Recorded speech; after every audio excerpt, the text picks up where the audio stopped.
never do that. It's just a very... And I was the only one that was actually, besides my boyfriend who got arrested in response to me getting arrested, he did a mic check in right outside of the precinct there.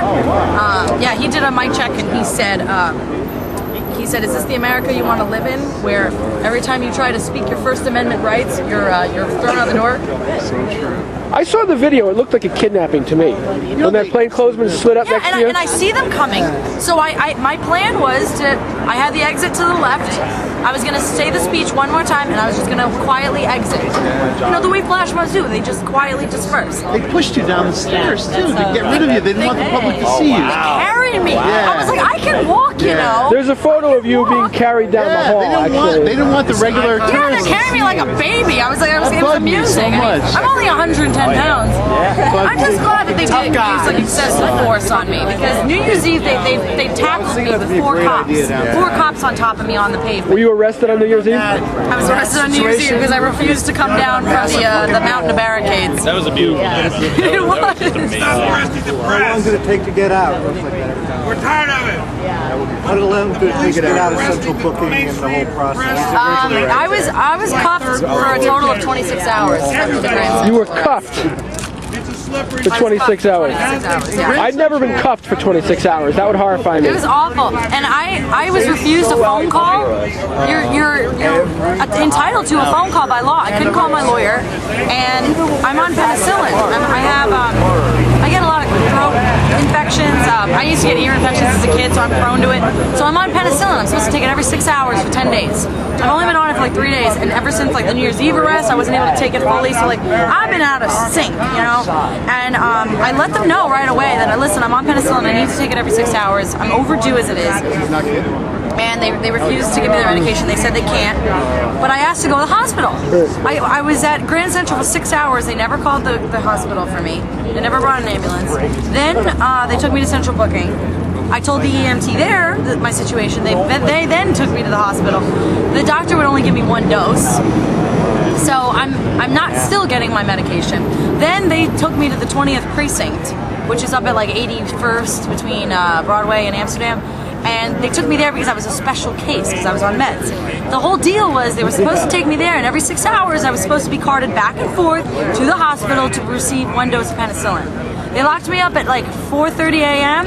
I didn't get released till 6 p.m. Never taken to the hospital once. Was there I was in a freezing cold cell. Yep. Yeah, there's 2 cells. Where are they located?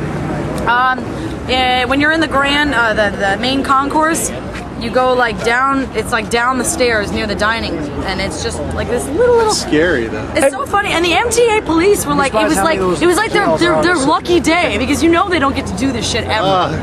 So they were all like, oh, and they're doing everything by the book. I mean, I got my rights read to me for the first time. Wow. They gave me a questionnaire to find out if I was suicidal. Wow. Then they asked, you know, are you willing to speak to the police, and like not to like speak to my lawyer? I'd like a phone call. And of course, I never got that phone call. And this was for only a disorderly conduct charge. This is for 3 counts of discon and resisting arrest. So this was not a violation. This was not for a serious crime we're talking about. This was for not the full 26 hours. When I finally went to the 20th precinct, they uncuffed me. Okay, but this was for a normal protester charge, basically. This was not for any kind of a serious charge. I was in a freezing cold cell. And at the 20th precinct, one of their windows is blown out, so they taped it with cardboard. And it was in the teens that night. Right. And I was in my cell freezing. There was no toilet paper in my cell, which I consider like cruel torture. So I refused to use the bathroom. And yeah, it was ridiculous, and they never came for me to take me to the hospital to have my meds.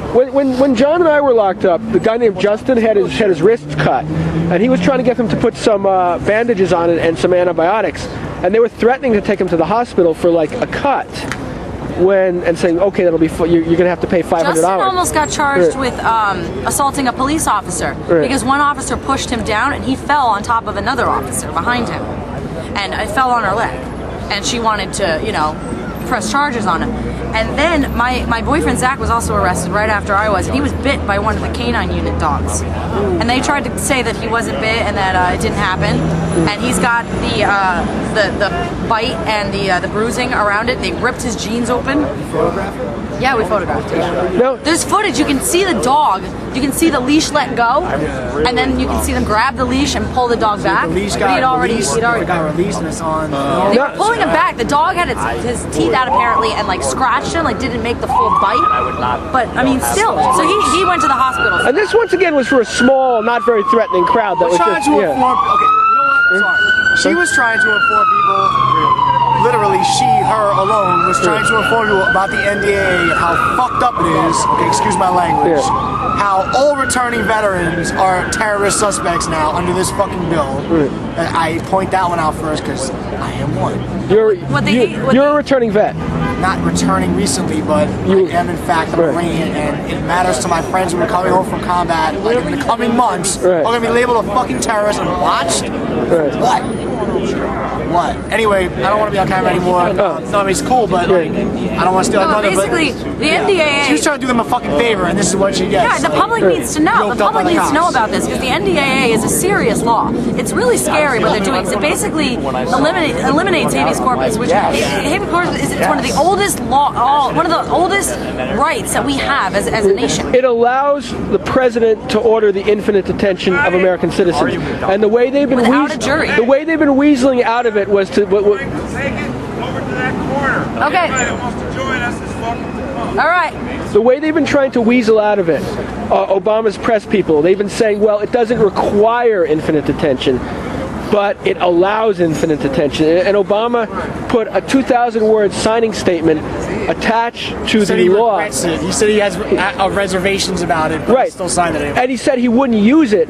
So if he's saying I have this power, why have it go into law if you're not going to use it? Because I'm sure someone else is going to use it. I'm sure President Gingrich wouldn't use it, or President Palin, or President. Yeah, not to say that the upcoming future administrations won't. You know, maybe he won't, but that doesn't matter. I still think it's wrong that he would allow it to be to exist in the first place. And the fact is, you know, this goes against our Fifth Amendment rights, and this goes against our First Amendment rights. And that's all I was doing, was exercising my First Amendment right in a public place, informing people who don't even know about the NDAA. Literally, people do not know what the NDAA is because this is not public knowledge. You have to really search hard to find information about it. And I mean, you can look up what the law is, but people don't understand, you know, because the media keeps us ignorant as a society. We are dumbed down. I'm sorry. As a society. I'm sorry. We're moving, right? Yeah. Let's go right across the street now while we get the lawyer. Okay, we're going to cross the street.